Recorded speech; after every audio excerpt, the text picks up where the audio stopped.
All right, we're going to talk about some controversy and drama in the world of Lego investing. And if you're new here, this is Brickbox, where we talk about Lego sets growing in value and how you can invest in them and grow your wealth. But there is a common question that I get as a Lego investor, which is, are licensed Lego sets better as an investment than non-licensed Lego sets? And with Lego, you of course have licenses like Star Wars, Jurassic World, Harry Potter, a handful of others that the Lego Group will partner with. And these are brands and IPs that Lego Group create these partnerships and deals with. And then they make Lego sets about those brands. And some of them have lasted years. And Star Wars has been going on for a very long time. Likewise has Harry Potter. But there's also other themes in the world of Lego that are not licensed. They are homegrown. The Lego Group actually created the theme and the brand of the theme. And some examples of those include Lego Art, Lego Creator Expert and Lego Icons, and Lego Ninjago, which has become a pretty big theme in terms of the brand and it has a TV show and different things. So I'm going to talk about this big misconception in the world of Lego investing and something that a lot of newcomers just don't really understand at first. And I'm going to try and clear this up right here, right now. Before we do, I just want to say, if you are new to the channel, make sure you hit that subscribe button if you want to learn about Lego investing. So what we're talking about here is whether licensed sets are better investments than non-licensed sets. It is something that I get asked a lot, but it's also something that a lot of people just make these assumptions about. A lot of newcomers to Lego investing, they assume that licensed sets are better investments, and they come into this thing thinking, if I buy Star Wars sets and Harry Potter sets, I will do much better. The investment will be much better than if I bought a Ninjago set or a Lego Art set, because those licensed brands have a ton of demand from other places, which of course is completely true. The great thing about licensed Lego sets for the Lego Group is that they can tap into audiences from all of these other brands. Now all of a sudden, Harry Potter fans who may have never bought a Lego set before are buying Lego sets because they saw the Hogwarts Express or the Hogwarts Castle. Likewise, Star Wars fans who never built Lego, they see that Millennium Falcon and they want it. And so in a way, it's an introduction to Lego for a lot of people. And so this strategy that the Lego Group have had of partnering with brands and focusing on licensed sets is a fantastic strategy. And honestly, it's been one of the best parts of their success for the last 20 years. But as a Lego investor, does that mean that these sets are going to grow in value better than everything else? It absolutely does not. And again, a common misconception. It is just something that people assume because there is extra demand coming from these other audiences like Star Wars fans, Harry Potter fans, Sesame Street fans, Mario fans, Minecraft fans, all of these licensed brands that have Lego themes and Lego sets. Yes, the demand may be higher than some of the non-licensed sets. It is true because there's demand coming from different places.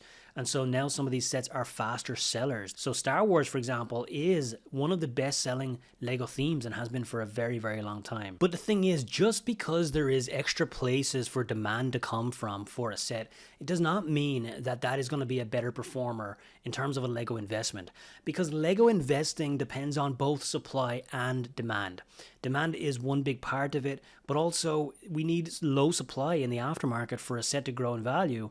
And some of these sets could have a lot of supply. And some of the Star Wars sets, for example, could be bought by a lot of Lego investors, a lot of Lego resellers, and there could be a massive supply of some of those sets in the aftermarket. And it can often happen that Lego investors and Lego resellers are buying up the Star Wars sets, the Harry Potter sets, the popular sets, because they expect that the demand will be so strong because it's a licensed set.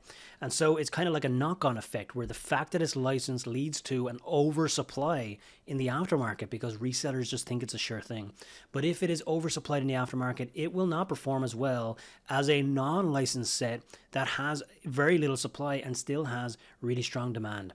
So it's just not as simple as expecting that a set is going to be the best performer just because it is licensed. Now, I've done a ton of analysis on Lego sets and Lego investing, and over the years I have found that the licensed themes are not always the best performers. Some of them are very, very strong performers, but there's also non-licensed themes such as Ninjago or Lego Architecture, also a homegrown theme that performs quite well in terms of investing. And then on the licensed side, you have a kind of a hit or miss that can happen sometimes. So Star Wars has some sets that are excellent investments, and then it has some others that are underperformers.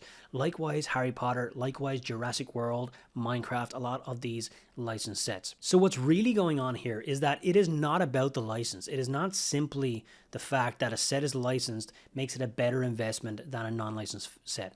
What it's really about is looking at that supply and that demand.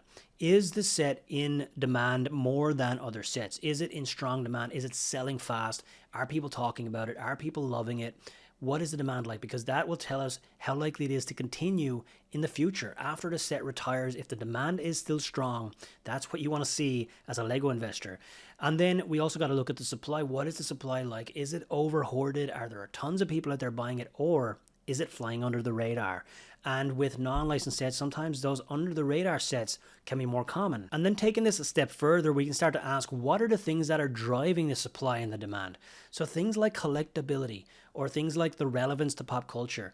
If a set is highly collectible, then that helps to lift up that demand. Now, yes, license can help with collectability and it can help to make a set collectible, but there's tons of collectability in non-licensed sets as well. Just look at the Architecture Skyline series and how people will always want to collect multiple if they ever buy a single one of them. And collectability, of course, is just one thing that can drive demand, but there's a handful of them. And if we look at those things individually, then we can start to realize that it's not about the license. It is not about the fact that a set has a license. Another thing to point out here, for example, is that if a set is licensed, then there's all of this demand coming from non-Lego fans. And that is a really important thing, is that now we have extra demand or extra audiences of people buying the set. But you can also get non-Lego fan demand from other places for non-licensed sets.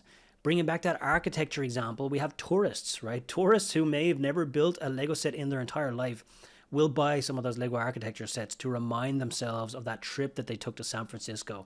So that non-Lego fan demand can still exist even in non-licensed sets. So what do we do with this information? How do we apply this to our investing decisions?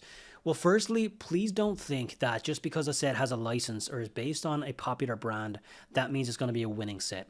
That is not the case. It totally depends on the supply and demand of the individual sets, and it's just not as easy as picking sets just because they're based on a license. But when you understand that, and when you graduate past that point, then you've really up-leveled your understanding of how Lego investing works, and you can start thinking about things like, what does the supply and demand look like on this set? And there's a handful of things that I like to look at when I'm picking my winning sets, and I want to help you with that. I've actually got something really, really cool coming very, very soon. I've been writing a book behind the scenes. I've actually been pouring all of the things that I understand about buying winning Lego sets as an investment, and I'm putting into a book for the last year. This book is almost done right now. I'm literally writing the last chapter and then I'm editing over the next couple of weeks. It is coming soon and it is going to help you with your Lego investing journey. I have no doubt about that. Inside this book, I'm going to talk about absolutely everything that I do to pick winning Lego sets. Now, as I start to edit this book, I do want to ask you for some feedback. What is a challenge that you want me to make sure that I cover inside of this book? What is something that you need me to include in this book? I'm including a link down below where you can submit one of those questions or challenges that you want me to make sure is inside of this book. And also you can sign up for updates as to when the book is going to be released. You are going to absolutely love it. I can't wait for you to see it. So make sure you hit that link down below for updates on the book about how to pick winning Lego investments. And if you want to learn more right now about picking winning sets, check out this video right here. I think that is going to be really, really helpful to you. And with that, thank you so much for watching. I'm Shane from brickbucks.net, and I will see you in the next one.